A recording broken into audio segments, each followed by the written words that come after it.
Come and eat this delicious fried rice with me, cook with me, and I will be telling you a story on how this bobo broke my heart. Me, I was cooking. As I'm putting this meat on the fire, I will tell you the story. I was cooking for this bobo, I dey cook for this guy, thinking this guy is going to like put the ring on the finger since I dey do wife duty now, you understand? But nothing happened. Oh, this bobo served me breakfast. He broke my heart into pieces.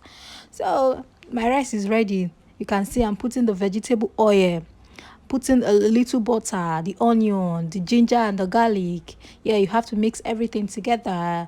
Yes, so this guy broke my heart. After all the cooking, I will be in the kitchen cooking.